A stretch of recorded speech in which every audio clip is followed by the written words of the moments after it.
آبائهم أجمعين أما بعد قال أبو عبد الله عليه السلام إني سلم لمن سالمكم وحرب لمن حاربكم.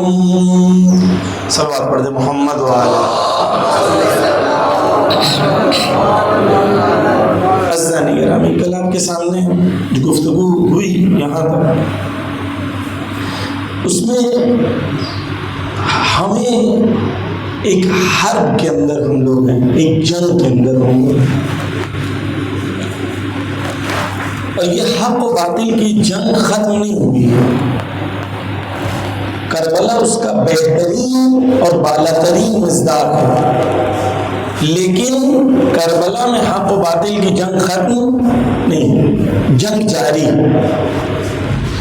امام حسین نے حل من ناصر ینصرنا کہا کہ ہے کوئی میرا مددگار، یعنی حسینیت اور یزیدیت دونوں باقی ہے، اور یزیدیت کے نمائندے دنیا میں اپنے اختیار سے یزیدی بن کے موجود ہیں. ان کا مقابلہ کرنے کے لیے حسینیوں کو خود حسین کا انصار و ناصر و یاور و مددگار بنانا ہوگا، تب حق و باطل کی جنگ ہوگی.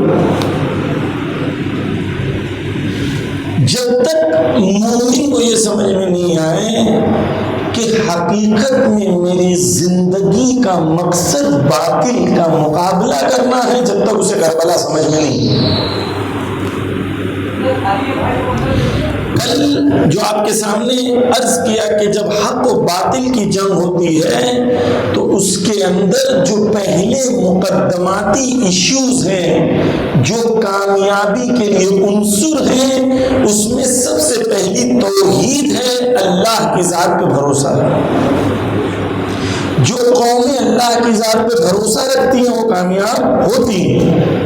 توحید میں بھی دو شاخوں پہ کل آپ کے سامنے گفتگو ہوئی. پہلی کہ اللہ سے ڈرنا اور غیر اللہ سے نہ ڈرنا. وہ قومیں کامیاب ہوں گی جو اللہ سے ڈریں گی اور غیر اللہ سے نہیں ڈریں گی. دوسرا، قرآن میں بار بار ذکر ہے ان تنصر اللہ ینصرکم، اللہ نے اپنی مدد کا وعدہ کیا ہے اس قوم کے ساتھ جو محنت کرے گی، جو اللہ کی راہ میں کوشش کرے گی. کل آپ کے سامنے مفصل اس بارے میں گفتگو ہوئی. حتیٰ خدا نے وعدہ کیا ہے کہ بند دروازوں کو، ڈیڈ اینڈ کو بھی خدا کھول دینا. بس کامیاب ہونے کے لیے، شیطان پر غلبہ حاصل کرنے کے لیے، وہ شیطان جو دکھتا ہے اور وہ شیطان جو دکھتا نہیں ہے، دونوں شیطانوں پہ غلبہ حاصل کرنے کے لیے یقینی طور پر اللہ کی مدد اور اللہ کے وعدوں پہ بھروسہ اور اللہ کا خوف اور غیر اللہ کے خوف سے پرہیز، یہ ضروری ہے. اگر یہ نہیں ہوگا تو قومیں جیت نہیں سکتی دشمن کے مقابلے میں، ظالموں کے مقابلے میں.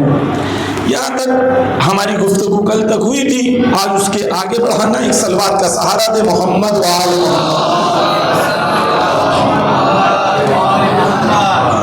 عزیزان گرامی.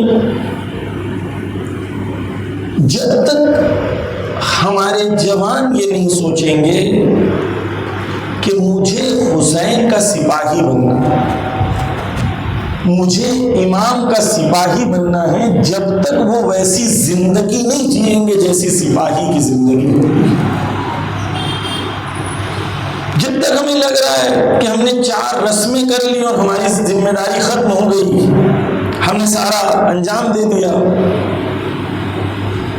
تب تک ہمارے اندر وہ چینج نہیں آئے گا، کیونکہ میری چاہت ہی نہیں ہے امام کا سپاہی بننے کی.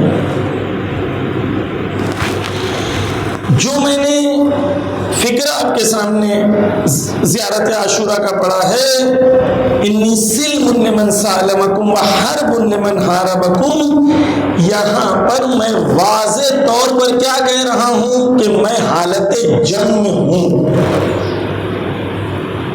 اب اب نیچرل سی بات ہے کہ جو جنگ کی حالت میں ہوتا ہے اس کی زندگی الگ ہوتی ہے، اور جو جنگ کی حالت میں نہیں ہوتا اس کی زندگی الگ ہوتی ہے۔ اگر مجھے یہ احساس نہیں ہے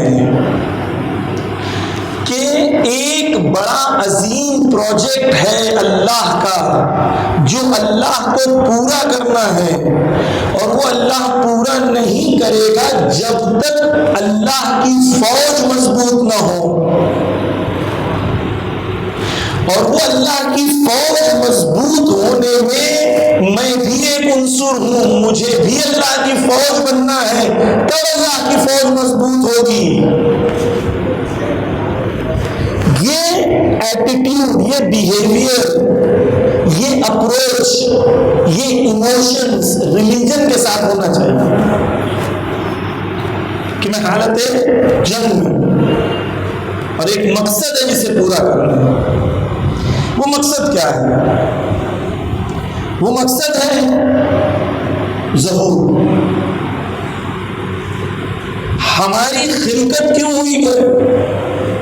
دو زمانوں کے درمیان ہماری خلقت ہوئی ہے، ایک کربلا اور دوسرا ظہور۔ ایک گزر گیا، ایک آنے والا ہے۔ یہ دونوں زمانوں کے درمیان جنگ ختم نہیں ہوئی، ظہور کربلا سے ظہور تک جنگ جاری رہے گی، حق و باطل کی۔ اب یہ حق و باطل کی جنگ کے اندر جب تک اتنے مضبوط نہ بن جاؤ کہ حق کا باطل پہ غلبہ ہو جائے گا، جب تک ظہور نہیں ہوگا۔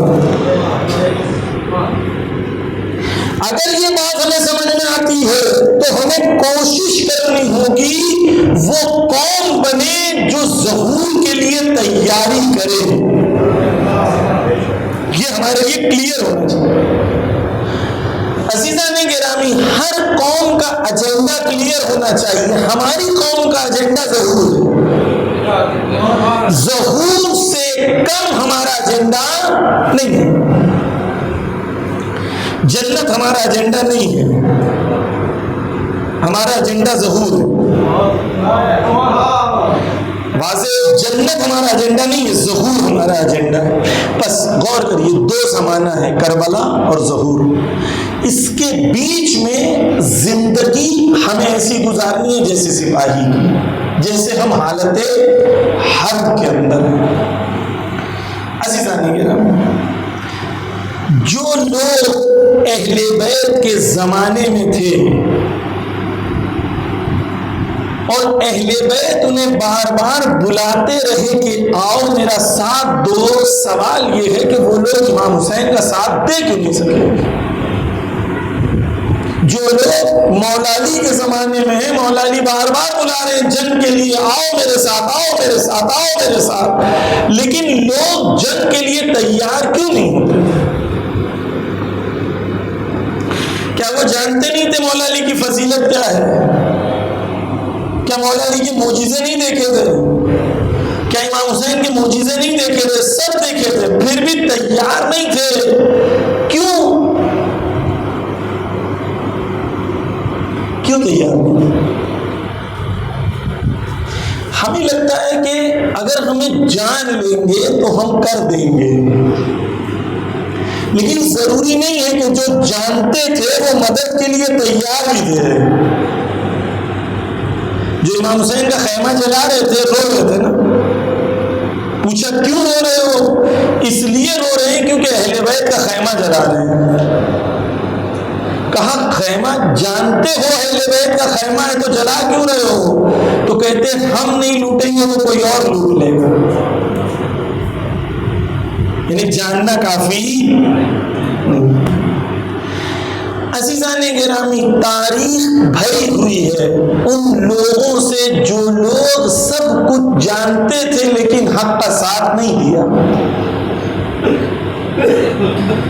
توجہ کیوں لوگ حق کا ساتھ نہیں دیتے؟ اس لیے کیونکہ حق کا ساتھ دینے کے لیے قیمت ادا کرنی پڑتی ہے۔ جب بھی آپ کہیں گے حق کا ساتھ دینا ہے تو حق کا ساتھ دینے کے لیے قیمت ادا کرنی پڑتی ہے. صلوات پڑھ دے محمد و آل محمد پر. بسم اللہ. ایک بار سب مل کے بآواز بلند صلوات پڑھیں. توجہ کیجیے. وہ دین جس دین میں آپ کو کہوں کہ نماز پڑھیں, روزہ رکھیں, سچ بولیں, جھوٹ نہ بولیں, اچھائی کریں, برائی نہ کریں, یہ سب ٹھیک ہے, لیکن اس دین میں ظالم سے مقابلہ نہ ہو, اور وہ دین میں یہ بھی ہو کہ تم اس دین کو مانو گے تو دعا بھی پوری ہو جائے گی, دعا بچوں کا ایڈمیشن بھی ہو جائے گا, بچوں کا جاب بھی لگ جائے گا, بچے یعنی وہ دین تمہیں دے سب کچھ رہا ہے, لیکن وہی دین تم سے تقاضا کچھ نہیں کر رہا. تو یہ دین سب کو پسند آتا ہے, لیکن کب تک پسند آتا ہے؟ جب تک کہ تم سے مسلم کی طرح کوفہ میں تقاضا نہ کیا جائے کہ جان دو. جنہوں نے مسلم کو خط لکھ کے بلایا تھا, 17,000 لوگوں نے بیعت کی, سب کیا, نمازیں پڑھی, نعرے لگائے, آ جاؤ مولا, آ جاؤ مولا, آ جاؤ مولا, بلاتے رہے, نمازیں بھی پڑھی, مسلم کے پیچھے بیعت بھی کی, لیکن جیسی عبید اللہ ابن زیاد آیا سب بھاگ گئے. کیوں بھاگے؟ کہ یہ جانتے نہیں تھے مسلم ہیں, کہ یہ جانتے نہیں تھے امام کے نمائندے ہیں, سب جانتے تھے, لیکن تیار نہیں تھے قیمت دینے کے لیے جو قیمت حق کے لیے ادا کرنی پڑتی ہے. دین تب تک بہت اچھا لگتا ہے جب تک قیمت دینی نہ پڑے. امام حسین روز عاشور کہتے ہیں الناس عبید الدنیا, لوگ دنیا کے پجاری ہیں, دنیا کے غلام ہیں, دنیا کے عبادت گزار ہیں. الناس عبید الدنیا.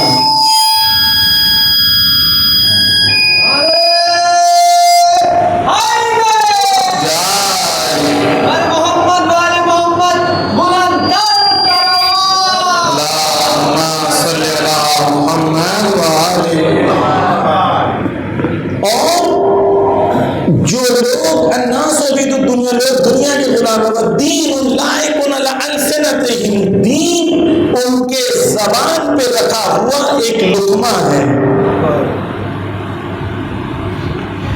دین کو بڑے مزے سے چٹکارا لے لے کے, انجوائے کر کے, مزے لے لے کے دین کا چٹکارا لیتے ہیں, مزہ لیتے ہیں دین کا. لیکن جیسے ہی لوگ انہیں بناؤ میں ڈالتے ہیں تو یہ دین کو تھوک دیتے ہیں اور دیندار بہت کم رہ جاتے ہیں. امام حسین کہہ رہے ہیں, روز عاشور کہہ رہے ہیں کہ لوگ تب تک امام کا تب تک اپنی محبت دین سے ثابت رکھتے ہیں جب تک انہیں بلاؤ میں نہیں ڈالتے. بلاؤ میں آنے کے بعد دیندار کم رہ جاتے ہیں. تھوڑی سی آواز کم کر دیں تاکہ وہ آواز جو ہے ایکو نہیں کرے. صلوات پڑھ دیں محمد و آل محمد. ایک بار پھر صلوات پڑھ دیں محمد و آل محمد.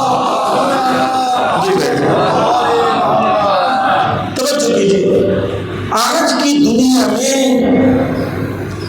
کیوں ایسا ہے کہ سید حسن نصر اللہ شہادت دیتے ہیں, دوسرے تیار نہیں ہوتے؟ سید حسن نصر اللہ کو پتا تھا, وہ جس جگہ رہتے تھے اس جگہ کا نام زاہیہ تھا, زاہیہ, وہاں سب شیعہ رہتے ہیں. سید حسن نصر اللہ کی آخری تقریر جو ہے آپ دیکھیے گا یوٹیوب پہ جا کے, انہوں نے کیا کہا تھا جانتے ہیں؟ آخری جملہ ان کا یہ ہے کہ پھر ملیں گے شہداء کے خون کے ساتھ. یہ ان کا آخری جملہ ہے. یعنی ان کو پتا تھا میری شہادت ہونے والی ہے. نفس کتنی بلند ہوگی. اسی اسپیچ میں وہ کہتے ہیں کہ میری نفس جو ہے یا انسان کی نفس جو ہے بہت بلند ہوتی ہے، نہ اس پہ زمین احاطہ کر سکتی ہے، نہ آسمان، نہ سمندر. نفس بہت بلند ہے، اس پہ کوئی احاطہ نہیں کر سکتا. یعنی وہ شخصیت ہے کہ موت سے پہلے جانتے تھے میری شہادت ہونے والی. اشارہ دے حسن نصر اللہ سے کہا کہ بھائی چلے جاؤ. الناس عبید الدنیا، لوگ دنیا کے غلام بلاؤں میں ڈالتے ہیں تو دیندار کم رہ جاتے ہیں. پوری امت مسلمہ کو بلاؤں میں ڈالا. غازہ میں حملہ ہے، 50,000 60,000 لوگ مر رہے ہیں، بھوک ہے، غربت ہے. ایسا نہیں ہے.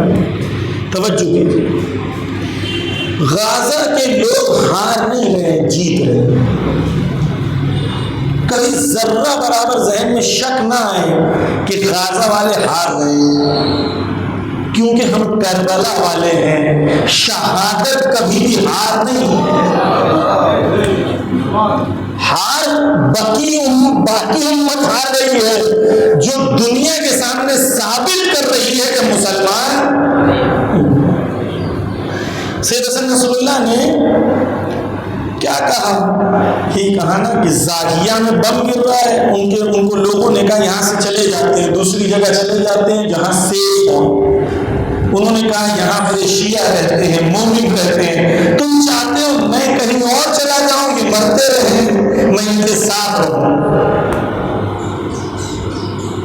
یہ اخلاق. دوسری کوئی فوج کا کمانڈر ہوتا تو پہلے بھاگ جاتا. لوگ سوال کرتے ہیں ایران میں اپنے کمانڈرز مرے کیسے؟ کیونکہ ایران کے کمانڈروں کا یقین اس بات کے اوپر ہے کہ ہمیں عوام کے ساتھ رہنا ہے، بنکرز میں نہیں رہنا. شہادت ہمیں کمزور نہیں کرتی. توجہ کیجیے عزیزان گرامی. سید حسن نصر اللہ جانتے تھے شہید ہو جائیں گے، لیکن شہادت کو قبول کیا. کیوں قبول کیا؟ کیونکہ سید حسن نصر اللہ نے خود کہا کہ میں نبی کا ماننے والا ہوں. اگر آج میرے نبی زندہ ہوتے اور وہ سنتے کہ 20,000 بچوں کا قتل کر دیا گیا تو نبی کہتے کہ مجھے نماز پڑھانے دو، یا نبی کہتے قیام کرو. اگر میرا نبی کہتا قیام کرو تو میں بھی قیام کروں گا، کیونکہ نبی کا ماننے والا ہوں.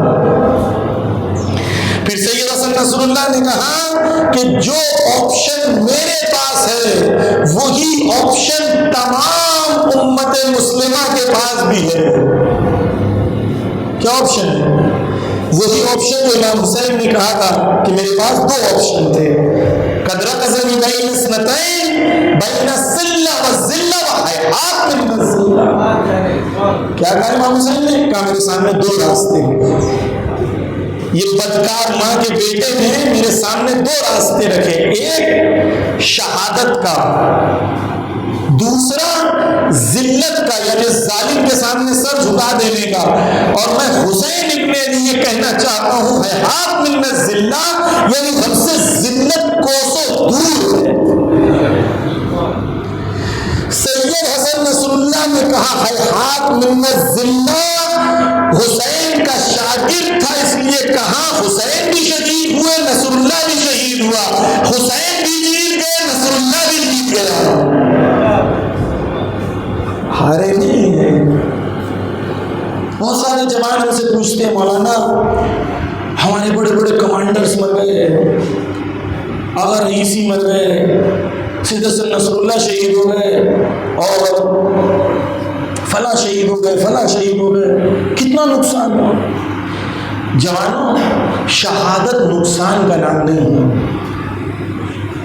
شہادت قیمت ہے، ہم نے یہ قیمت دی ہے. کیوں؟ کیونکہ ہم جو چیز حاصل کرنا چاہتے ہیں وہ بہت بلند ہے، اور اس سے بڑی قیمت دینے کو تیار ہے، کیونکہ ہم ظہور کے متمنی.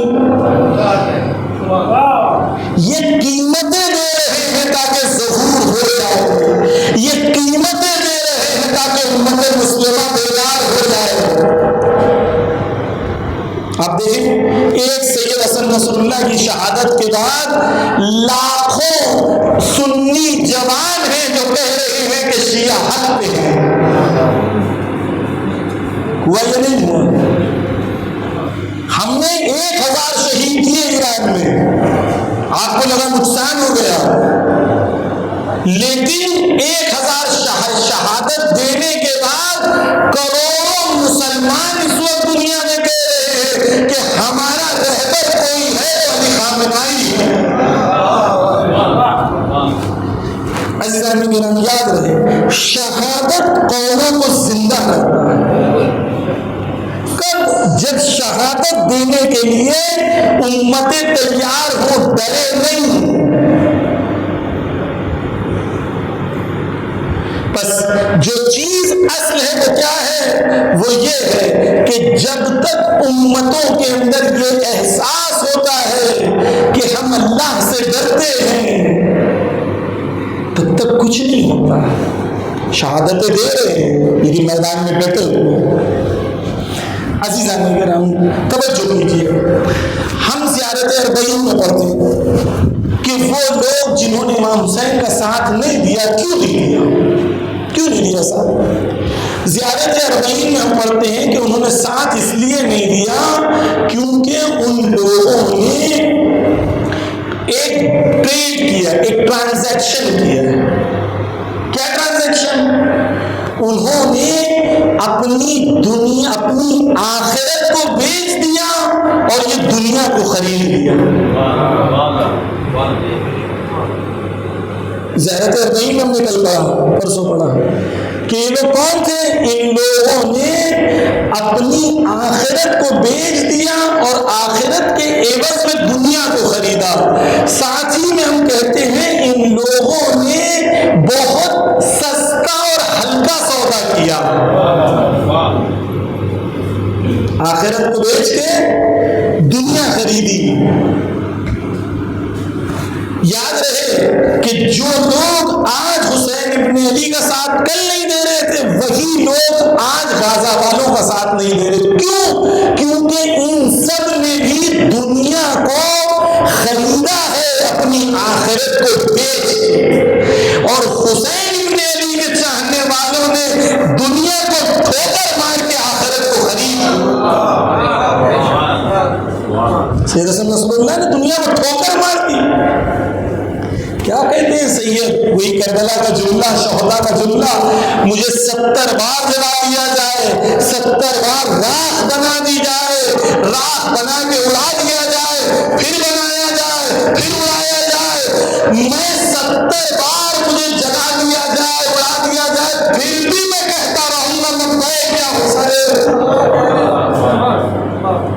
بس 2 قومیں دنیا میں ہیں، ایک وہ جو دنیا کو بیچ رہی ہے، آخرت کو خرید رہی ہے، دوسری وہ جو آخرت کو بیچ کے دنیا خرید رہی ہے. لیکن یہ قومیں جو دنیا کے لیے آخرت کو بیچ دیتی ہیں، انہیں نہ دنیا ملتی ہے نہ آخرت ملتی ہے. اس دنیا میں بھی انہیں ذلت ملتی ہے، اس دنیا میں بھی عذاب ملتا ہے. میں آپ کے سامنے مثال دوں تاریخ کی تاکہ آپ کے لیے کلیئر ہو جائے. تاریخ میں ایک شخص ہے عبداللہ ابن عمر. عبداللہ ابن عمر وہ شخص ہے جس نے 4 لوگوں سے بیعت مانگی گئی تھی، اس میں سے ایک عبداللہ ابن عمر بھی تھا جن سے بچی ہوئی تھی. بڑی شخصیت. جب اسے پتا چلا، کل میں نے پڑھا تھا عبداللہ ابن عمر کا واقعہ، پڑھا تھا یا نہیں پڑھا؟ میں اتنی الگ الگ جگہ پڑھتا ہوں.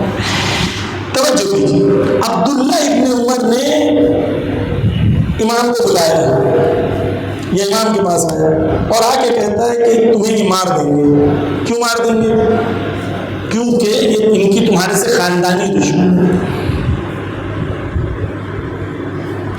امام کے پاس سیکھنے نہیں آیا تھا، سکھانے آیا تھا. کچھ ہوتے ہیں علماء کے پاس سیکھنے نہیں آتے ہیں، سکھانے آتے ہیں. مرجع تقلید کے پاس فتویٰ پوچھنے نہیں جاتے ہیں، ویریفائی کرنے جاتے ہیں۔ میری رسم کو اوکے بولے گا تو مرجع ہے، وغیرہ مرجع بدل دے گا۔ جب تک میری رسم کو اوکے کہتا رہے گا تب تک ٹھیک ہے، نہیں کہے گا تو مرجع ہی بدل دیں گے۔ عبداللہ ابن عمر امام کے پاس آتا ہے، امام کو سمجھاتا ہے نعوذ باللہ کہ جن کی خاندانی دشمنی ہے مار دیں گے، مر جاؤ گے، زبردستی ہوتے نا۔ بہت بار جوان کوئی حق کی بات بولنا چاہتے ہیں تو سب کہتے ہیں چھوڑو یار۔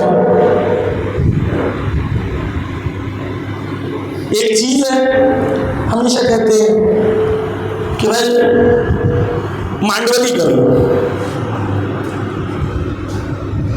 ہے نا، پیس ہونی چاہیے۔ کبھی یہ سوال نہیں کرتے۔ مثال کے طور پر ایک گنڈے نے کسی شریف آدمی کو تماچا مار دیا، اس کی عزت تو چلی گئی۔ جب بات کرتے ہیں تو کہتے ہیں مانڈولی کرو، یہ نہیں کہتے جسٹس ہونا چاہیے، تم بھی ایک تماچا مارو پھر مانڈولی کرو، ہونا تو یہ چاہیے نا۔ ہمیشہ دنیا آ کے کہتی ہے پیس ہونا چاہیے، لیکن ہم کہتے ہیں پہلے جسٹس ہونا چاہیے پھر پیس ہونی چاہیے۔ اسلام کا قانون ہے پہلے جسٹس، ہر ایک کو اپنا حق ملے۔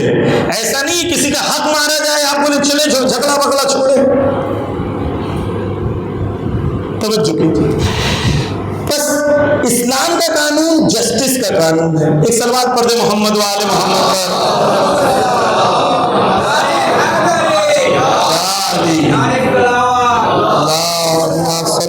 محمد وآل محمد وجل فرجوں۔ میں کیا پڑھ رہا تھا اس کے پہلے؟ میرے ذہن سے مس ہو گیا، آپ لوگوں کو بھی نہیں یاد ہے؟ نہیں، اس سے پہلے جسٹس سے پہلے ہاں عبداللہ ابن عمر کا واقعہ پڑھو۔ توجہ کیجیے، عبداللہ ابن عمر امام کے پاس آتا ہے، امام کو سمجھانا چاہتا ہے۔ امام کہتے ہیں اس سے، دیکھ موت جو ہے بنی اسرائیل کے انبیاء کو ایک ایک دن میں کئی کئی انبیاء کو مار دیا جاتا تھا، موت کی کوئی قیمت نہیں ہے۔ میں موت سے ایسے محبت کرتا ہوں جیسے شیرخوار بچہ ماں کے شیر سے محبت کرتا ہے، یا جوان عورت اپنے گردن بند سے محبت کرتی ہے، میں اس سے زیادہ موت سے محبت کرتا ہوں، میں موت سے نہیں ڈرتا۔ جب عبداللہ ابن عمر کو پتا چلا کہ امام حسین لڑنے والے ہیں تو عبداللہ ابن عمر کیا کرتا ہے جانتے ہیں؟ روتا ہے کہ امام حسین شہید ہو گئے۔ پھر امام حسین کو کہتا ہے کہ اپنی گریبان چاک کرو، میں سینے پہ آپ کے بوسہ لینا چاہتا ہوں، وہاں بوسہ لینا چاہتا ہوں جہاں نبی بوسہ لیتے تھے۔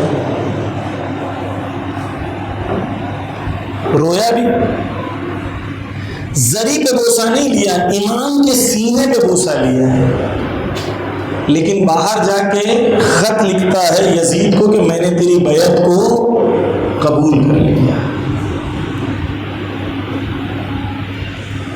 وہ رونا، وہ گریا جو تمہیں مقصد سے نہ جوڑے،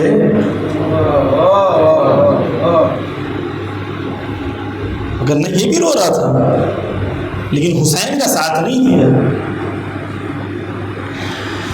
اب جو دوسرا پوائنٹ ہے کہ خدا کیسے ذلیل کرتا ہے، اپنی زندگی کے آخری عمر میں تھا، مرنے والا تھا، ایک پیر اس کی قبر میں تھی، اتنا بوڑھا تھا، لیکن عزت کی موت نہیں پسند، ذلت کی موت پسند۔ راتوں رات مدینہ کے گورنر کے پاس جاتا ہے، مدینہ کے گورنر کو کہتا ہے مجھے ایسا کام ہے جو آج رات کو ہی ہو سکتا ہے، کل صبح تک رک نہیں سکتا میں۔ ابھی بڑی شخصیت تھی، اس کو راستہ دے دیا گیا، لیکن گورنر سویا ہوا تھا، لیٹا ہوا تھا، اس نے کھڑا نہیں ہوا، بولا بتا کیا کام ہے؟ کہا میں نے رسول اللہ کی حدیث سنی ہے کہ رسول اللہ کہتے ہیں کہ اگر کوئی شخص بغیر وقت کے امام کو پہچانے بغیر مر جائے تو وہ جاہلیت کی موت مرتا ہے۔ یہ حدیث ہے، میتۃ الجاہلیہ، جاہلیت کی موت مرتا ہے۔ تو میں رات کو کبھی سوتے سوتے مر گیا تو میں جاہل کی موت مروں گا، کافر کی موت مروں گا، اس لیے میں آیا ہوں تاکہ رات کو یزید کی بیعت کر دوں، صبح تک انتظار نہیں کرنا پڑے۔ ذلت کا لیول دیکھیں، وہ جو گورنر رہتا ہے وہ اپنا پیر ایسے نکالتا ہے، بولتا ہے میرا ہاتھ اس وقت بزی ہے تو ایک کام کر، تو میرے پیر پہ بیعت کر اور وہاں سے چلا جا۔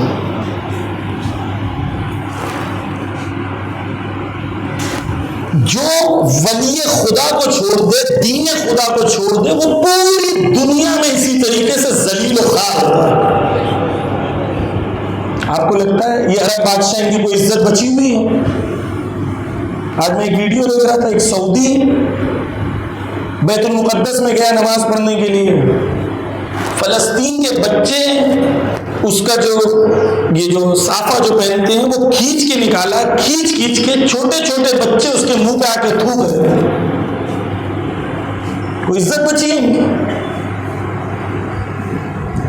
عزیزانی گرامی، امام حسین نے کیا کہا؟ ہیہات من الذلہ، ظالم کے سامنے تسلیم کر دینا ذلت ہے، اور حسین ذلت سے دور ہے۔ آج دنیا میں صرف دو قومیں ہیں، ایک عزت والی قوم اور ایک ذلت والی قوم۔ عزت والی قوم وہ ہے جہاں حسین پائے جاتے ہیں، حسینیت پائی جاتی ہے، ذلت والی قوم وہ ہے جہاں حسینیت پائی نہیں جاتی۔ ہم لوگ زیارت عاشورہ میں پڑھتے ہیں، توجہ سے سنیے، زیارت عاشورہ میں پڑھتے ہیں، کہتے ہیں السلام علیک یا فار اللہ وابن فارہ، یہ پڑھتے ہیں نا، یعنی سلام ہو حسین پر، وہ حسین پر جو خون خدا ہے۔ خون خدا کا مطلب کیا ہے؟ خون خدا کا مطلب کیا ہے؟ توجہ کیجیے، خون خدا کا مطلب یہ ہے کہ جس طریقے سے جسم میں خون کی ضرورت ہے، اسی طریقے سے دین اسلام کو حسین کی ضرورت ہے۔ جس طریقے سے جسم میں خون کی ضرورت ہے، دین اسلام میں حسین ابن علی کی ضرورت ہے۔ خون کرتا کیا ہے؟ خون کرتا یہ ہے کہ جسم کے ہر اعضاء کو بلڈ آکسیجن سپلائی کرتا ہے، جہاں جہاں آکسیجن سپلائی ہوتا ہے زندگی ہوتی ہے، حیات ہوتی ہے، حرکت ہوتی ہے۔ جہاں بلڈ نہیں پہنچتا سیلز ڈیڈ ہو جاتے ہیں، فالج مار دی جاتی ہے۔ اب جب ہم امت مسلمہ کو دیکھتے ہیں تو ہمیں یہ بات سمجھ میں آتی ہے، جہاں جہاں حسینیت پہنچی، حیات نظر آئی، عزت نظر آئی، برکت نظر آئی، شرف نظر آیا، اور جہاں جہاں حسینیت نہیں پہنچی، ذلت نظر آئی۔ ہم نے ایران میں دیکھا حسینیت پہنچی، عزت پہنچی، حزب اللہ کو دیکھا حسینیت پہنچی، عزت پہنچی، فلسطین میں دیکھا، یمن میں دیکھا، عزت نظر آئی، عزت نظر آئی، سربلندی نظر آئی۔ پھر ہم نے پلٹ کے دیکھا، سعودی دیکھا، قطر دیکھا، دبئی دیکھا، بحرین دیکھا، یہاں حسینیت نہیں پہنچی تو دین تو نظر آیا، لیکن فالس مارا ہوا دین نظر آیا۔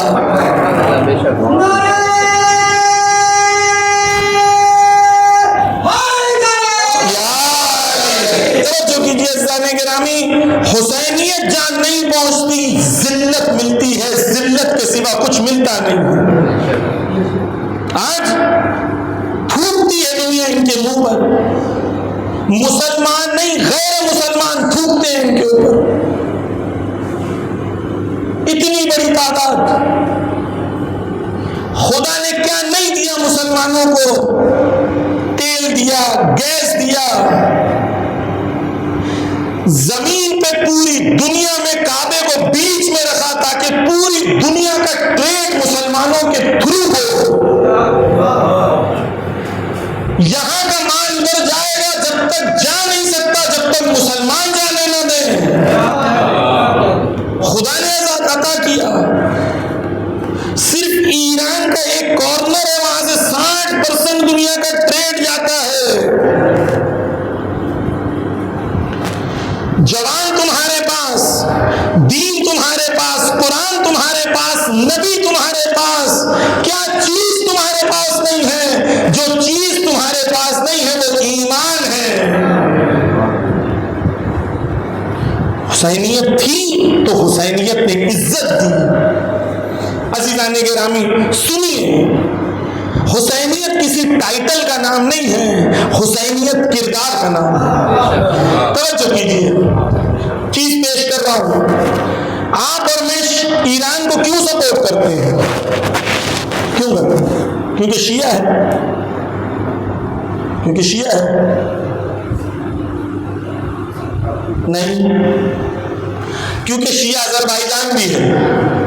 آذربائیجان میں 90% سے زیادہ شیعہ رہتے ہیں، لیکن ہم آذربائیجان کو سپورٹ نہیں کرتے۔ آذربائیجان کے پریزیڈنٹ کا نام بھی یہاں مجمع میں کسی کو بھی معلوم نہیں ہوگا، اگر معلوم ہوگا تو وہ اس کو لعنت بھی کرتا ہوگا۔ وہ شیعہ ملک ہے، شیعہ پریزیڈنٹ ہے، شیعہ ہے، پھر بھی ہم لعنت کرتے ہیں۔ یعنی ہم ایران کو اس لیے سپورٹ نہیں کرتے کیونکہ وہ شیعہ ہے، ایران کو اس لیے سپورٹ کرتے ہیں کیونکہ وہاں حسینی کردار نظر آتا ہے۔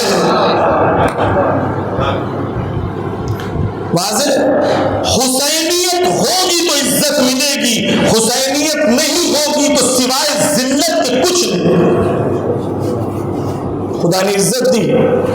عزیزان گرامی توجہ کیجئے، شیعہ تاریخ میں کبھی شیعہ اتنے اقتدار میں نہیں تھے جتنے آج ہیں،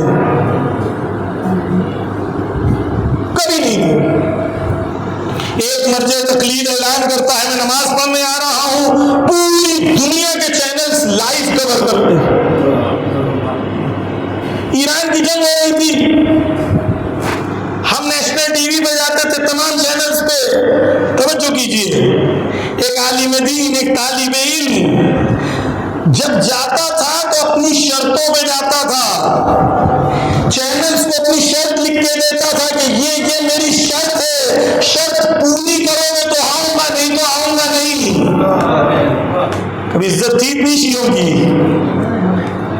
اپنی شرط۔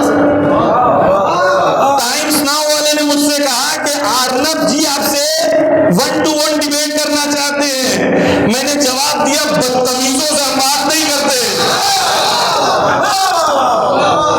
توجہ کیجئے، اس کے بعد انہوں نے یہ نہیں کہا کہ نہیں وہ بدتمیز نہیں ہے، وہ کہتے ہیں اچھا چلے نیکسٹ سے بات کرتے ہیں۔ یہ عزت، یہ اقتدار۔ توجہ کیجئے کہ آج دنیا میں ہندو ہو، کرسچن ہو، چاہے جو مذہب کے لوگ ہوں، ایک بات ہر انسان کہتا ہے کہ ان کے پاس کیا ہے۔ ٹرمپ نے کہا، کیا اعلان کیا ٹرمپ نے؟ Complete surrender. کمپلیٹ سرنڈر یعنی بیعت کر دو، یہ کہا تھا نا۔ آیت اللہ خامنائی نے کہا کہ جو ہمیں جانتے ہیں وہ یہ جانتے ہیں کہ ہم سے اس زبان میں بات نہ کرو۔ ایک بار یزید نے کہا تھا بیعت دو، یزید کی نسلیں تباہ ہو گئی۔ ٹرمپ نے مانگا ہے، ٹرمپ کی نسلیں تباہ ہو گئے۔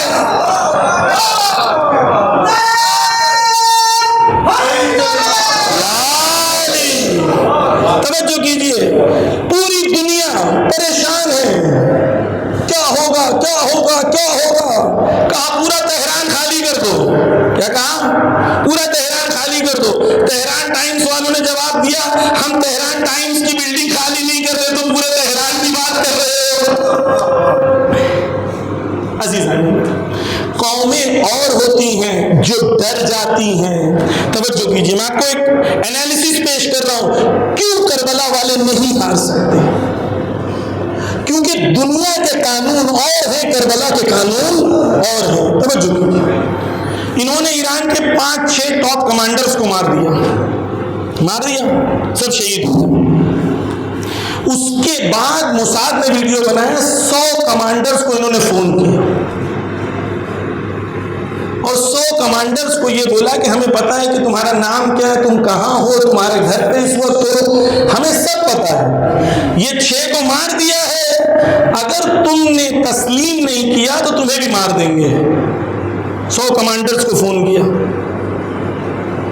اور کہا کہ اگر مار دیں گے، اگر تم نے نہیں مانا تو تمہیں کیا کرنا ہے، تمہیں اعلان کرنا ہے کہ میں ایران کی حکومت کے ساتھ نہیں ہوں، میں ایران کی حکومت کے ساتھ نہیں ہوں اور ایران سے باہر نکل جاؤ چپ چاپ۔ 100 کمانڈرز کو فون کیا، ایک بھی ایران چھوڑ کے نہیں گیا، ایک بھی بھاگا نہیں۔ کیوں؟ توجہ کیجیے، دنیا کا قانون یہ ہے تم 6 کو مارو 1000 ڈر جائیں گے، کربلا کا قانون یہ ہے تم 6 کو مارو 100 کو مارو 1000 کو مارو، لاکھوں میدان میں آ جائیں گے، ہے نا؟ 13 جولائی کو حملہ ہوا۔ عزیزان گرامی، لوگ کہتے ہیں مولانا یہ سب پولیٹکس کی باتیں ممبر سے مت بیان کرو۔ سنیے، جس نے دین سمجھا ہے وہ یہ جانتا ہے کہ میرا وقت کا امام جب آئے گا تو پوری دنیا پہ عدل و انصاف کو نافذ کرے گا، اور جو میرے امام کے دشمن ہیں وہ وہی پولیٹیکل لیڈرز ہیں جو آج نیو یارک میں بیٹھ کے کہہ رہے ہیں، امریکہ کا ڈیفنس ہیڈ کہتا ہے ایران سے اس لیے لڑ رہے ہیں کیونکہ یہ امام مہدی کی تیاری کر رہے ہیں۔ دشمن تو جانتا ہے کہ ایران امام مہدی کی تیاری کر رہا ہے، ہمارے بھولے لوگ نہیں جانتے، بھولے لوگ نہیں جانتے۔ توجہ کیجیے عزیزان گرامی، ہمارا دین حق و باطل کا دین ہے۔ میں آپ کو کھل کے کہہ رہا ہوں، جب سید حسن نصر اللہ شہید ہوئے، میں چینلز پہ لائیو جا رہا تھا، مجھے لوگوں نے میسج کیا، کیا کہا جانتے ہیں؟ کہا کہ آپ hماری طرح لباس پہن کے جاتے ہو، سب کو لگے گا کہ ہم بھی آپ جیسے ہیں۔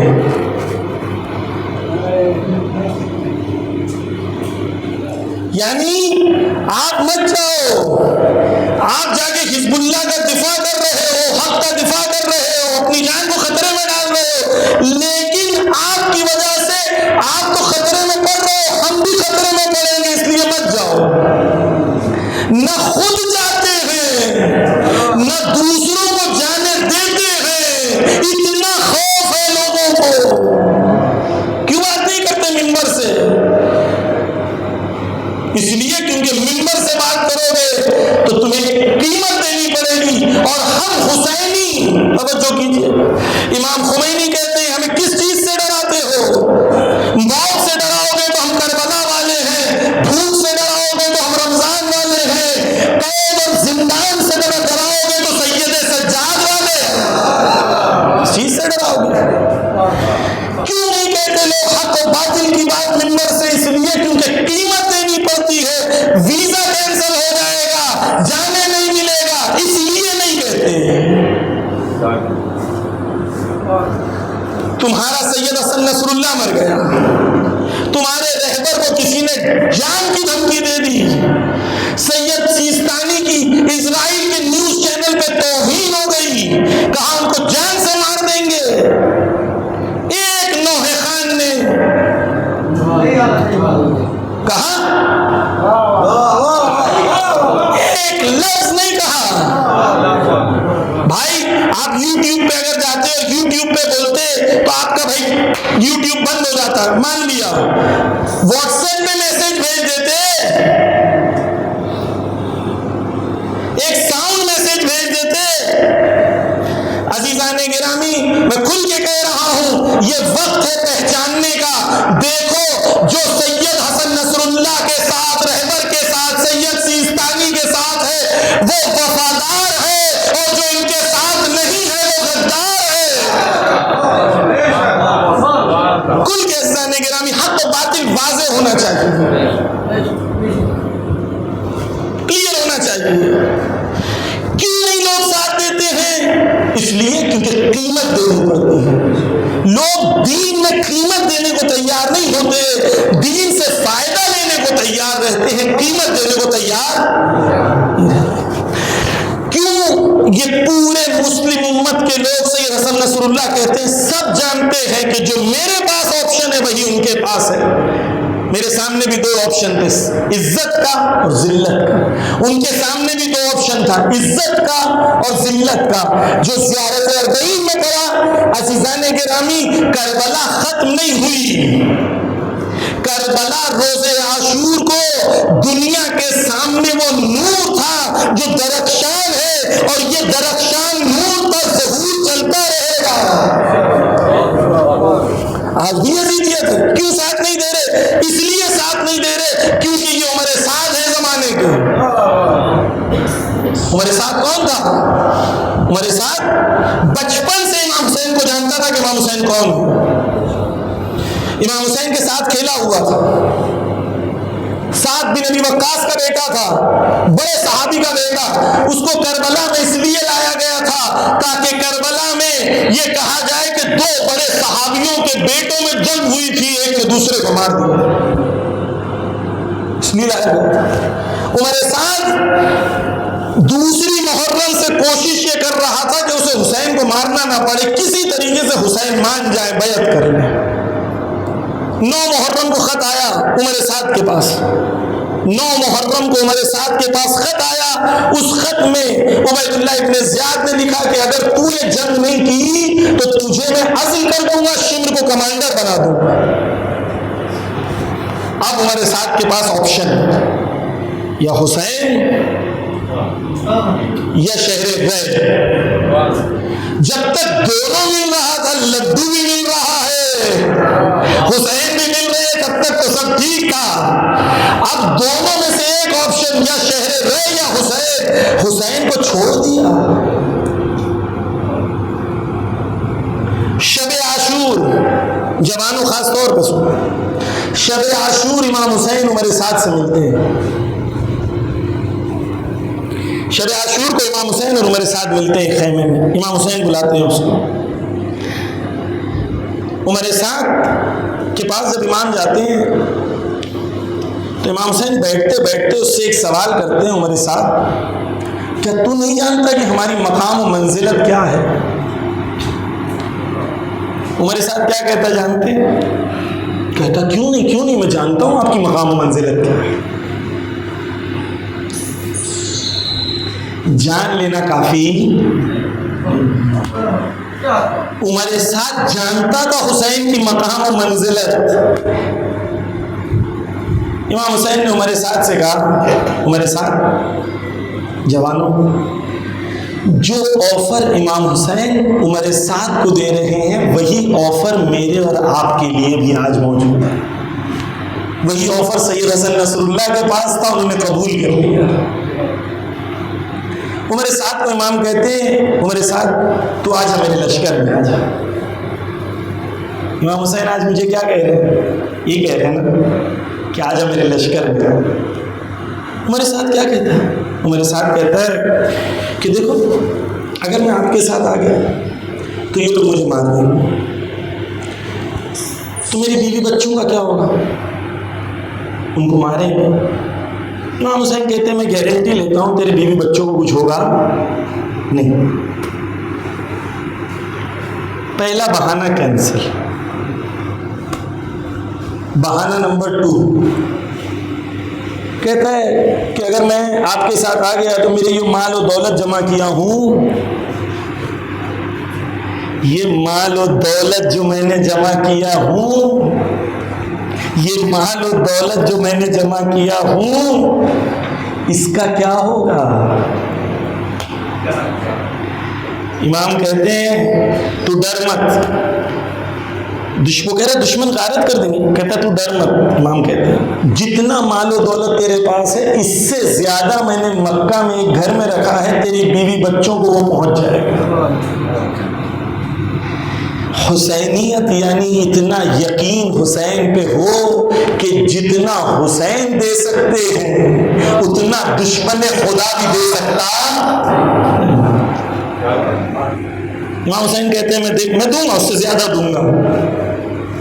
عزیز عمر سعد تیسرا بہانہ شروع کرنے جاتا ہے. امام حسین اٹھ جاتے ہیں اور اٹھتے ہیں عمر سعد پہ کہتے ہیں خدا کی تجھ پہ لعنت ہو. کیونکہ امام جانتے تھے بہانے پہ بہانے آتے رہیں گے، یہ میری فوج میں آئے گا نہیں۔ جوانوں، عمر سعد کیوں نہیں گیا امام حسین کے ساتھ؟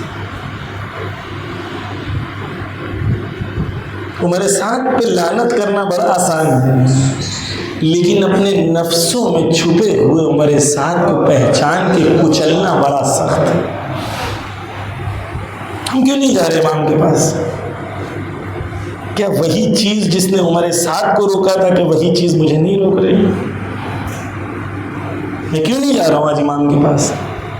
کیوں حور چلے گئے عمر سعد نہیں گئے؟ حور کو امام نے بلایا بھی نہیں پھر بھی چلے گئے، عمر سعد کو بلایا پھر بھی نہیں گیا۔ یہ جتنے ہیں عزیزان گرامی پوری عرب دنیا کے، سب عمر سعد وقت، سب کو رہبر معظم نے بلایا تھا، سب کو سمجھایا تھا کہ امریکہ تمہیں ذلیل کرے گا۔ ٹرمپ نے کیا کہا تھا سعودی کو کہ تم میرے لیے گائے کی طرح ہو، جب تک دودھ دیتے رہو گے جب تک ٹھیک ہے، جب دودھ دینا بند کرو گے تو کاٹ کے تجھے کھا لوں گا۔ اسی ٹرمپ کو ریڈ کارپیٹ لگا کے بلایا۔ یہ ذلت ہے۔ آپ کو کیا لگتا ہے لوگوں کو نہیں پتا ہے دنیا میں کہ یہ ذلت ہے؟ سب کو پتا ہے، ان کو خود پتا ہے کہ ہم ذلیل ہیں، کوئی عزت نہیں ہے ہماری۔ وہاں سے وہ کہتا ہے 1 ٹریلین دو، کہتے ہیں ہاں۔ جیسے ہی حسینیت کو چھوڑ دیتے ہو سوائے ذلت کے کچھ نہیں۔ عزیزان گرامی ایک بات یاد رکھیں، حسینیت قیمت چاہتی ہے، لیکن جو قیمت دو گے تو عزت بھی ملے گی، اقتدار بھی ملے گا، قوت و قدرت بھی ملے گی۔ لیکن اگر ظالم کے سامنے 1 قدم پیچھے آ گئے وہ 10 قدم آ گیا۔ یہ دنیا ایسی دنیا ہے، مولا علی نہج البلاغہ میں کہتے ہیں کہ یہ دنیا ایسی دنیا ہے جہاں پر بڑا جانور چھوٹے جانور کو ہمیشہ کھانے کے فراق میں رہتا ہے۔ اگر تم چھوٹے جانور بنے رہو گے تو دشمن فراق میں رہے گا، کب کھاؤں۔ سید حسن نصر اللہ کہتے ہیں اس لیے طاقت تمہارے پاس ہونی چاہیے، وگرنہ مسل دیے جاؤ گے، کچل دیے جاؤ گے۔ حجیران کے پاس طاقت نہیں ہوتی، کھڑا رہتا، نہیں کھڑا رہ سکتا تھا۔ کیوں نہیں کھڑا رہ سکتا تھا؟ کیونکہ طاقت نہیں تھی۔ عزیزان گرامی دیکھیں، ہمارے بیان زیارت اربعین میں واضح ہو گئے۔ امام حسین کے لیے ہم لوگ زیارت اربعین میں کیا کہتے ہیں؟ مولا نے تمہیں، اللہ نے مولا آپ کو شرف اور کرامت بخشی شہادت کے ذریعے، یعنی شہادت ایک شرف ہے۔ حقیقت تو یہ ہے کہ حسین نے شہادت کو شرف بخشی ہے، لیکن یہاں پر ہمیں سکھایا جا رہا ہے دیکھو شہادت سے ڈرنا نہیں۔ 2 قومیں ہیں، ایک جو موت سے ڈر جاتی ہے اور ایک جو موت کو ڈرا دیتی ہے۔ کربلا والے موت کو ڈراتے ہیں، ڈرتے نہیں ہیں۔ چھوٹے چھوٹے بچوں سے پوچھو کیسی موت ہے، کہتے ہیں اہلا من العسل، موت میرے لیے شہد سے زیادہ شیرین ہے۔ عزیزان گرامی توجہ کیجیے، یہ جو شہادتیں دی ہیں صرف نعرے لگانے سے کسی قوم کو عزت نہیں ملتی، قیمت دینی پڑتی ہے۔ میں آپ کو کچھ مثالیں دیتا ہوں تاکہ آپ کے لیے واضح ہو جائے کہ جو قوم حسینیت پر چلتی ہے اسے عزت ملتی ہے۔ ایک ایک کر کے سنیں آپ کہ دنیا میں لبنان میں بم گرا، جب لبنان میں بم گرا ایک عورت تھی کار چلا رہی، بم گرا 3 بیٹیاں شہید ہو گئی، 3 بیٹیاں ایک ساتھ شہید ہو گئی۔ اس کا انٹرویو ہے، اس انٹرویو میں پوچھتی ہیں اس کو بتاؤ کیسا محسوس کر رہی ہے، اس کا ویڈیو ہے، مسکرا کے خدایا تیرا شکر ہے کہ تو نے میرے گھر پہ شہادت کے دروازوں کو، چہرے پہ شکن نہیں ہے مسکرائے سکون ہے. پھر کہتی ہے جب میں بچوں کو رات کو سلاتی تھی تو ان کو قرآن کی کہانیاں سناتی تھی, قصے سناتی تھی. میرے بچوں کو حضرت ابراہیم کا قصہ بہت پسند ہے. مجھے یقین ہے کہ میرے بچے جب آگ میں جل رہے تھے, جس طریقے سے ابراہیم کے لیے خدا نے آگ کو سرد کر دیا تھا, اسی طریقے سے میرے بچوں کے لیے بھی خدا نے آگ کو سرد کر دیا ہوگا. یہ ایمان اللہ کے قرآن کی کہانی, قرآن کے وعدوں کے اوپر, قصوں کے. دوسری عورت, بم پھٹا, پیجر پھٹا, شوہر کی آنکھیں چلی, شوہر کا منہ زخمی, شوہر کا ہاتھ زخمی. دوسری بیویاں رہیں گی تو پریشان. اس کا انٹرویو ہے, پوچھتے کیسا محسوس کر رہی ہو, کہتی سکون محسوس کر. کربلا انسان کو وہاں پہنچا دیتا ہے, عزاداری انسان کو وہاں پہنچا دیتی ہے. کہتی میں سکون محسوس کر رہی ہوں. کہا کیسے؟ کہتی ہے کہ میں مر جاؤں, بے ابی انت و امی و ولدی, میں مر جاؤں, میرے ماں باپ مر جائیں, میرے بچے مر جائیں, سب مر جائیں, لیکن سید حسن نصر اللہ بچ جائیں. یہ ایمان ہے, یہ شہادت کا جذبہ ہماری قوم میں آیا. کہتے ہیں رپورٹر پوچھتی ہے پیچھے تمہارا شوہر آپریشن تھیٹر, تم باہر کھڑی ہو, کیسے یہ باتیں کر رہی ہو, مجھے سمجھ میں نہیں آتا. کہتی ہے مجھے یہ درس زینب کبریٰ نے دیا.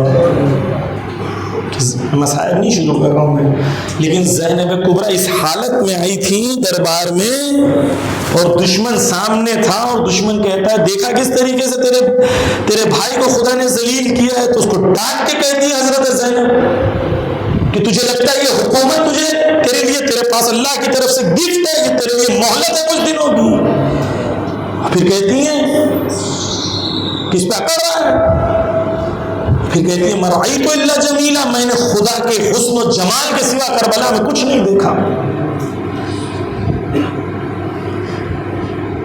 کربلا میں شہادتیں ہیں, حسین تنہا ہے, لیکن بی بی کہہ رہی ہیں کہ جو آج سرزمین کربلا پہ تنہا کھڑا ہو کے کہہ رہا ہے حل من ناصر ینصرنا, کوئی نہیں ہے مدد کرنے والا, ایک دن آئے گا کہ اسی سرزمین پہ 3 کروڑ زائر آئیں گے اور کہیں گے لبیک یا حسین. بی بی کہہ رہی ہے میں وہ دن بھی دیکھ رہی ہوں. مرعیت الا جمیلا. یہ عورت کہتی ہے کہ میرے شوہر کی آنکھ چلی گئی, اس میں خدا کا حسن تلاش کر رہی ہوں. جذبہ لیا ہم نے کربلا سے, ہم نے جذبہ کربلا میں پھول پتی اگربتی بس.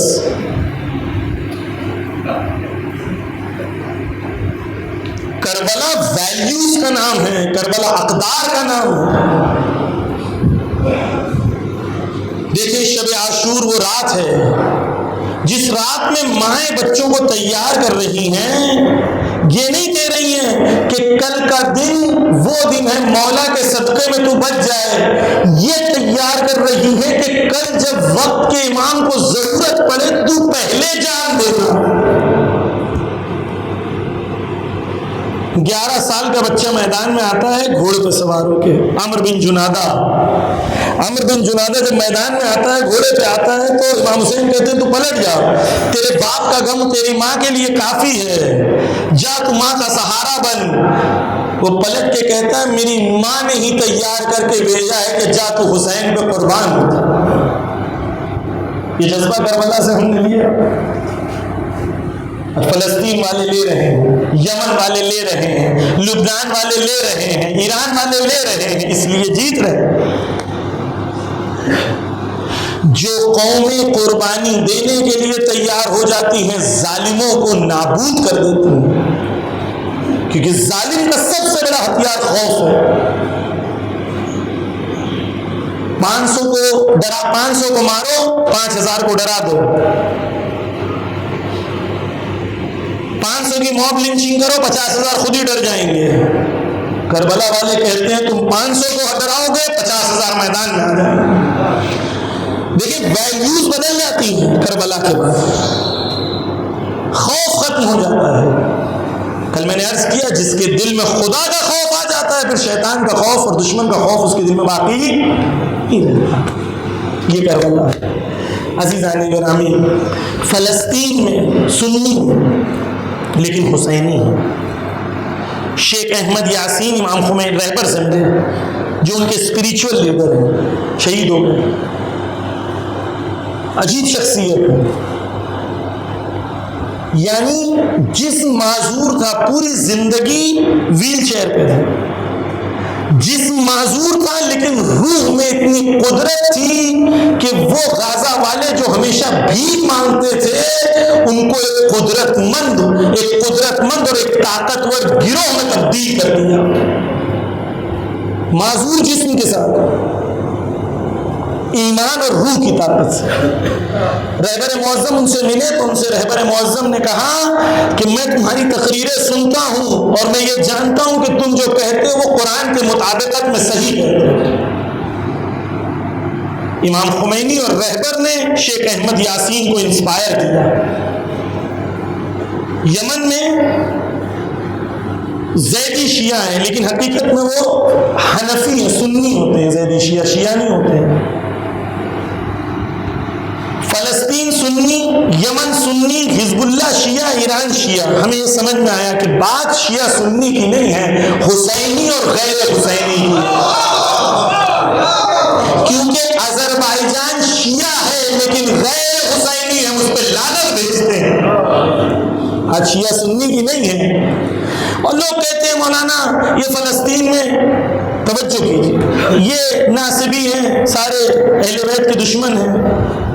ابھی شہید یحییٰ سنوار شہید ہوئے، خدا ان کو جنت نصیب کرے، زور سے کہیں خدا انہیں جنت نصیب کرے۔ ہمارے رہبر کہہ رہے ہیں آیت اللہ، ہمارے جو مراجع کہہ رہے ہیں ہم کو وہی سٹینڈ پہ رہنا ہے۔ ان کی سپیچ ہے، سپیچ میں کیا کہتے ہیں؟ کہتے ہیں میں نے امیر المومنین سے سیکھا ہے، میں نے حضرت علی علیہ السلام سے سیکھا ہے۔ ناصبی حضرت علی سے سیکھتے ہیں۔ سنیں کیا کہتے ہیں؟ اسرائیل نے، بہت پہلے کی بات ہے، اسرائیل نے دھمکی دی تھی کہ تمہیں جان سے مار دیں گے۔ کیا کہا تھا؟ تمہیں جان سے مار دیں گے۔ سید حسن یحییٰ سنوار کہتے ہیں، سپیچ دیتے ہیں جا کے، کہتے ہیں میں نے امیر المومنین سے سیکھا، نہج البلاغہ میں ہے کہ انسان کی زندگی میں صرف 2 دن ہوتے ہیں۔ ہم نے 4 دن سنا تھا، آج سنے 2 دن ہوتے ہیں۔ 2 دن ہوتے ہیں۔ ایک دن وہ ہے جس دن اسے موت آنے والی ہے، اور دوسرا دن وہ ہے جس دن اسے موت نہیں آنے والی ہے۔ جس دن اسے موت آنے والی ہے پوری دنیا مل کے بچائے تو اسے بچا سکتی نہیں ہے، اور جس دن اسے موت نہیں آنے والی پوری دنیا مل کے بھی مارے تو مار سکتی نہیں ہے۔ کہتا ہے میں نے مولا علی سے یہ سیکھا ہے، اور پھر غازہ کی گلیوں میں چلتے ہوئے گیا، اپنے گھر سے ایک چیئر باہر نکالا اور چیئر کو زمین پہ رکھا آسمان کے نیچے، اور کہا مار سکتا ہے تو مار دے۔ تو جو قوم کا رہبر لیڈر علی سے سیکھتا ہو وہ قوم کیسے ناصبی ہو سکتی ہے؟ پہلے ہفتے میں جب جنگ شروع ہوئی تھی تو ان لوگوں نے کئی مسجدوں پہ حملہ کیا تھا۔ ان مسجدوں میں سے پہلی 7 مسجدوں میں سے ایک یا 10 مسجدوں میں سے ایک مسجد کا نام تھا مسجد علی ابن ابی طالب۔ سنیں، دنیا میں اس وقت 2 قومیں ہیں، ایک حسینی جو عزت مند قوم ہے، آپ یقین جانیے کہ انہوں نے قربانی دی، لیکن عجیب بات ہے عزیزان گرامی، اتنی شہادتیں دینے کے بعد کربلا والوں کی طرح کربلا میں ایک بچے نے نہیں کہا مولا سو کمپرومائز کر لو، انہوں نے اب تک نہیں کہا کہ کمپرومائز کر لو۔ یہ عزت مند قوم ہے پوری دنیا میں۔ عزیزان گرامی، آپ کو شاید یہ بات بہت آڈ لگے گی، لیکن تب کبھی اس کے بعد میں توجہ کیجیے۔ 50,000 شہید ہو گئے، 60,000 شہید ہو گئے، 1,00,000 شہید ہو گئے، لیکن یہ 1,00,000 شہادت کا اثر پوری دنیا پہ کیا ہوا اس وقت؟ اس پہ توجہ۔ دنیا میں کوئی قوم نہیں بچی جو یہ کہہ رہی ہے کہ یہ حق پہ ہے، اسرائیل باطل پہ ہے۔ سڈنی چلے جائیں، برلن چلے جائیں، پیرس چلے جائیں، لندن چلے جائیں، حاکموں کو چھوڑ دیں، یہ حاکموں کو لگتا ہے کہ ہم مینج کر لیں گے، عوام ان کے ساتھ۔ یہ شہادتوں نے، عزیزان کرام، یہ شہادتوں نے امتوں کو بیدار کیا ہے۔ سنیں، اگر شہادت نقصان ہوتا اور شہادت سے قومیں مٹتی تو ہم کربلا میں مٹ چکے ہوتے۔ کربلا میں جو شہادتیں دیں، نہ کہ ہم نہ مٹے بلکہ اس کے خون کے اثر سے آج تک اسلام زندہ ہے۔ عزیزان گرامی، آپ جو دنیا میں ہو رہا ہے نا، اس کو کربلا کی نظر سے دیکھیں، آپ کو چیزیں الگ نظر آئیں گی۔ آپ کو جیتتا ہوا ہارتا ہوا نظر آئے گا، ہارتا ہوا جیتتا ہوا نظر آئے گا۔ اگر کربلا کی نگاہ، عزت مند وہ نظر آئیں گے جو شہید ہو رہے ہیں، ذلت ان کے ماتھے پہ نظر آئے گی جس نے شمر کا کام انجام دیا ہے۔ شمر یہ زمانے کے، اس لیے نہیں نعوذ باللہ کہ دیکھیں اہل بیت کا یہ لوگ کلپ کاٹتے، اس کے لیے میں کہہ رہا ہوں کیونکہ اتنا سی کاٹ لیں گے۔ اتنے شیعہ ہونے کے بعد سوچیں کتنا ان کے دل میں بغض ہوتا ہے کہ آگے پیچھے کا کاٹتے ہیں، صرف 30 سیکنڈ کا نکالتے ہیں۔ خدا ان کی ہدایت کرے۔ واقعی سخت ہے ان کے لیے سوچنا کہ کتنا اہل بیت کے چاہنے والوں کے لیے اتنا بغض دل میں کیسے آ سکتا ہے، کیسے آ سکتا ہے۔ واقعی ہم دعا کرتے ہیں ان کے لیے، فرش ازا پہ دعا کرتے ہیں، نمازوں میں ان کے لیے دعا کرتے ہیں کہ خدا ان کو ہدایت ہے۔ بیچارے جوان گمراہ کر دیے گئے۔ توجہ کیجئے، اہم چیز کیا ہے کہ دنیا آج جان گئی ہے دو راستے ہیں، ایک کربلا کا راستہ اور ایک غیر کربلا کا راستہ۔ اور آج ویسٹ میں رہنے والے بڑے بڑے انفلوئنسرز یہ کہہ رہے ہیں کہ ہمیں کربلا کو پڑھنا پڑے گا، سمجھنا پڑے گا، تب ایران سمجھ میں آئے گا، حزب اللہ سمجھ میں آئے گی، لبنان سمجھ میں آئے گا۔ کیونکہ ان کے قانون کے حساب سے تو بھائی 10 کو مار دو، 100 ڈر بھی قانون ہے نا، چلتا نہیں ہے۔ ہندوستان میں مسلمانوں کے پاس جو راستہ ہے وہ بھی کربلا کا راستہ ہے۔ کربلا کے راستے کے علاوہ کوئی راستہ نہیں ہے جس میں عزت ہے، جس میں غیرت ہے، جس میں شجاعت ہے، جس میں سربلندی ہے۔ اور کربلا کا راستہ مار کے نہیں آتا، کربلا کا راستہ قربانی دے کے آتا ہے۔ قربانی قوموں کو زندہ کرتی ہے، قربانی کے ذریعے قومیں سربلند ہوتی ہیں۔ عزیزان گرامی، بس آج اتنا کہ آپ کے لیے یہ کلیئر رہے کہ یہ راستہ جو ہے جنگ کے اندر، یہ کربلا کا راستہ ہے، تا ظہور یہی راستہ، یہی ویلیو سسٹم چلے گا۔ ہم زیارت اربعین میں کیا پڑھتے ہیں؟ ہم پڑھتے ہیں کہ مولا قلبی لقلبکم سلم، میرا دل آپ کے دل کے ساتھ جڑا ہوا ہے۔ فوراً کیا کہتے ہیں؟ لیکن میں آپ کے حکم کا متبع ہوں، تابع ہوں، سبمیشن ہے میرے پاس۔ یعنی امام کیا کہہ رہے ہیں؟ مجھے کون سا سپاہی چاہیے جو سبمٹ کرے۔ جب امام کہہ دے یہ کرو تو یہ نہیں پوچھے کیوں، کیسے، میرے باپ دادا تو ایسا نہیں کرتے تھے،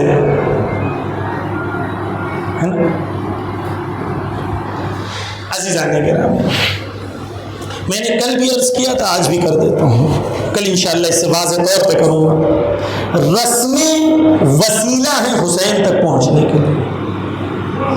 اگر رسمیں ہدف بن جائیں تو یہ رسمیں ہمیں الجھا دیں گی، لیکن اگر رسمیں وسیلہ ہوں تو یہ ہمیں حسین تک پہنچا دیں گی۔ یہ چیز ہمیں اس پہ توجہ کرنے کی ضرورت ہے۔ ہمارے پاس کربلا ہونے کے باوجود ہماری قوم کیوں سعادت مند نہیں ہے؟ ہمارے پاس مولا علی ہونے کے باوجود ہم کیوں ترقی یافتہ نہیں ہیں؟ مولا علی کہہ رہے ہیں کہ میں نے زمین اور آسمان کے راستے آپ کو بتا دیے، اسی قوم کے رہنے والے بچے علم کے میدان میں کیوں پیچھے؟ کیوں ان کے اندر اتحاد نہیں ہے؟ سب ماتم کرتے ہیں تو ایک ساتھ سینے پہ ہاتھ مارتے ہیں۔ یہ ایک ساتھ سینے پہ ہاتھ مارنے والے ایک ساتھ ایک صدا میں اپنی قوم کی مشکلوں کو حل کیوں نہیں کرتے؟ جب نوحہ کوئی پڑھتا ہے تو سب ایک صدا میں جواب دیتے ہیں، صحیح ہے نا؟ اگر ایک بھی آگے پیچھے جواب دیتا ہے یا ایک بھی آگے پیچھے ماتم کرتا ہے تو ماتم کی ردم ٹوٹ جاتی ہے۔ اتنا ہمیں سمجھ میں آتا ہے، لیکن قوم کی مشکلوں کو حل کرنے کے لیے یہ ایک صدا ہونا کیوں سمجھ میں نہیں آتا؟ بس کل انشاءاللہ زندگی رہی تو تیسرا مرحلہ میں بیان کروں گا۔ آج کل میں نے توحید بیان کی کہ کامیاب قوموں کے لیے جو لڑتے ہیں جیتتے ہیں ان کے اندر توحید ہوتی ہے۔ آج میں نے آپ کے سامنے بیان کیا کہ کربلا ہوتی ہے تو جیت ہوتی ہے، کربلائی اقدار ہوتا ہے تو جیت ہوتی ہے، کربلائی ویلیو سسٹم ہوتا ہے تو جیت ہوتی ہے۔ لیکن شعار نہیں، صرف سلوگن نہیں، سلوگن بہت اچھا ہے، نعرے بہت اچھے ہیں، لیکن نعروں کا مطلب کیا ہوتا ہے؟ نعروں کا مطلب یہ ہوتا ہے کہ میں اعلان کر رہا ہوں کہ میں کون ہوں۔ نعرے کا مطلب تو یہی ہوتا ہے نا، میں نے کہا نعرے حیدری یا علی، مطلب کیا ہے کہ میں علی والا ہوں۔ باہر نکلوں تو چار آدمی نے دیکھ لیا ہے کہ تم نے کہا تھا، تم نے یا علی کہا تھا، تم نے نعرے حیدری کہا تھا۔ ایسا کردار بناؤ کہ نعروں کی لاج رکھ سکو۔ یہاں پہ کہہ رہے ہو لبیک یا حسین، بازار میں لبیک یا حسین باقی ہے یا نہیں باقی؟ نعرے ضروری ہیں، لیکن نعرے اعلان ہے کہ میں کون ہوں۔ کہیں ایسا نہ ہو باہر لیبل کچھ اور ہو، مال اندر کچھ اور ہو۔ لیبل نعرے حیدری لگا ہے تو مال بھی نعرے حیدری ہونا چاہیے۔ جب لیبل لبیک یا حسین کا لگ گیا ہے تو اندر مال بھی لبیک یا حسین کا ہونا چاہیے۔ عزیزان کرام، نعرے قوموں کو زندہ کرتے ہیں، لیکن احساس ہونا چاہیے ہم کیا کہہ رہے ہیں۔ کل انشاءاللہ زندگی رہی تو آپ کے سامنے تیسرا مرحلہ میں بیان کروں گا۔ عزیزان گرامی، یہی معیار حق و باطل کا۔ آخری چیز آج کہنا چاہتا ہوں، توجہ سے سنیں۔ کربلا میں حسین ابن علی نے شب عاشور تک لوگوں کو کہا کہ چلے جاؤ۔ کیا کہا؟ چلے جاؤ،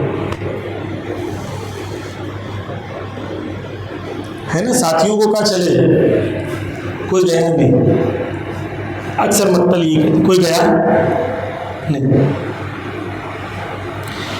شب عاشور تک حسین کہہ رہے چلے جاؤ۔ روز عاشور سے حسین اب دشمن کو کہہ رہے ہیں آ جاؤ۔ کیوں؟ شب عاشور تک کہہ رہے ہیں چلے جاؤ، روز عاشور کہہ رہے ہیں آ جاؤ۔ ماجرا یہ ہے کہ امام حسین کربلا کو حق اور باطل کا خالص ماڈل پیش کرنا چاہتے ہیں۔ کہہ رہے تھے چلے جاؤ اس لیے کہ اگر کسی کے ذہن میں یہ ہوتا کہ حسین بولتے مجھے چانس ملتا تو میں چلا جاتا، جس کے دل میں ڈاؤٹ ذرہ برابر بھی ہو وہ چلا جائے۔ روز عاشور کو بلاتے رہے تاکہ دشمن کے خیمے میں کوئی ایسا نہ بچے کہ کاش حسین بلاتے تو میں آ جاتا، یا وہاں پر باطل اپنے بطلان میں پیک پر ہے، یہاں پر حق اپنے خالص ہونے کے پیک پر ہے۔ حق باطل کا جو بیسٹ مارے گا ہے وہ کربلا ہے۔ اس لیے حسین یہ بنا رہے ہیں کربلا تاکہ آپ کے لیے بیسٹ ماڈل موجود رہے کربلا۔ عزیزان گرامی، خدا کی قسم کربلا سے بہتر کوئی چیز نہیں ہے۔ اگر انسان پہچان جائے کربلا کیا ہے تو بس کربلائی ہونے کی تمنا کرے گا اور کچھ تمنا نہیں رہ جائے گی۔ کچھ لوگ ہوتے ہیں ایسی زندگی جیتے ہیں، کیسی زندگی جیتے ہیں؟ شہید ہوجا جی کی طرح۔ شہید ہوجا جی آپ کی طرح ایک جوان آدمی ہے، شاید 28 سال کا جوان، 28 سال کا ایک جوان ہے، کیسی زندگی جیتا ہے؟ وہ اصفہان سے 20 کلومیٹر دور رہتے تھے شہید ہوجا جی، وہاں سے پیدل جاتے، وہاں سے گاڑی میں جاتے تھے ایک امام بارگاہ میں اصفہان میں خدمت کے لیے۔ جب خدمت کرنے جاتے تھے تو وہاں پر ان لوگوں کو انہوں نے کہا کہ دیکھو میں کام کرنا چاہتا ہوں، خادم بننا چاہتا ہوں، میری 2 خواہشیں ہیں۔ کہا کیا خواہش ہے؟ کہا ایک کہ مجھے ایسا کام دو جس میں لوگوں کے سامنے نہ ہوں تاکہ مجھ سے ریاکاری نہ ہو، خود بچنا چاہتا ہوں۔ دوسرا مجھے ایسا کام دو جو یہاں سب سے سخت کام ہو، پوری فرش عذاب۔ مجلس سے 1 گھنٹہ پہلے آتے تھے اور مجلس ختم ہونے کے 1 گھنٹے کے بعد جاتے تھے۔ آتے تھے پورا حسینیہ صاف کرتے تھے، ٹوائلٹ خود اپنے ہاتھوں سے دھوتے تھے۔ ایسے بندے ہیں شہید ہوجا جی۔ ایک دن بہت کام تھا، کھانا بہت تھا، انہوں نے برتن دھو رہے تھے، برتن دھونے کے بعد بہت تھک گئے تو گردن جھکائے بیٹھے ہوئے تھے۔ تو ان سے جو بانی مجلس تھا اس نے کہا کہ آج تم نے ہوجا جی حق ادا کر دیا۔ شہید ہوجا جی کہتے ہیں جس دن میں اپنا گلا حسین کی راہ میں دے دوں گا نا، اس دن بھی حسین کا حق ادا نہیں کر سکتا۔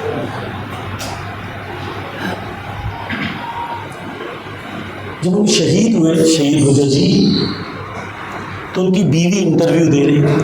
آپ نے دیکھا ہوگا ویڈیو کہ دشمن نے کس طریقے سے لا کے گلا اس طریقے سے کاٹا۔ وہ ان کی بیوی انٹرویو دے رہی تھی تو جو انٹرویو لے رہی تھی وہ روتے روتے گر گئی، دونوں رو رہے تھے۔ وہ کہتی ہے آپ جانتے ہیں کہ شہید ہوجا جی جب شہید ہو رہے تھے تو ان کے ہونٹ اگر آپ غور کریں گے تو ان کے ہونٹ سوکھے ہوئے۔ کہتی ہے جانتے ہو کیوں ہونٹ سوکھے ہوئے تھے؟ اس لیے کیونکہ شہید ہوجا جی کی ہمیشہ سے ایک تمنا تھی کہ کاش میں حسین کی طرح بھوکا پیاسا شہید ہو جاؤں۔ ہم نے حسین سے کبھی ایسی محبت کی، کاش میں حسین کی طرح بھوکا پیاسا شہید ہو جاؤں۔ پھر وہ کہتی ہے کہ آپ جانتے ہیں جب ان کا گلا کاٹ رہے تھے تو مسکرا رہے تھے، جانتے ہو کیوں مسکرا رہے ہیں؟ کہتی ہے کہ انہوں نے جوانی کا عالم پاکیزگی میں اس لیے گزارا کیونکہ وہ چاہتے تھے کہ میری موت کے وقت مجھے حسین کی زیارت ہو۔ مجھے یقین ہے کہ جب وہ شہید ہو رہے تھے دشمن گلا کاٹ رہا تھا اور وہ حسین ابن علی کی زیارت کر کے مسکرا رہے تھے۔ کچھ لوگ اپنے آپ کو حسین ابن علی سے ایسے جوڑ دیتے ہیں، ہر بابے کوئی حسین جو کربلا میں پیاسا مارا قتل الشان، حسین کو پیاسا مارا۔ جب زینب کبریٰ 40 آئی ہے اور پہلا جملہ حسین ابن علی کے لیے کہا تو یہی کہا کہ یہ میرا بھائی حسین ہے جس کو کربلا میں پیاسا شہید کر کے مارا۔ عزیزان گرامی، حسین ابن علی کو کربلا میں جو شہید کیا گیا ہے عجیب ہے۔ آپ کبھی تصور کریں کہ کیسے شہید کیا گیا؟ حسین میدان کربلا میں اکیلے تھے، جب میدان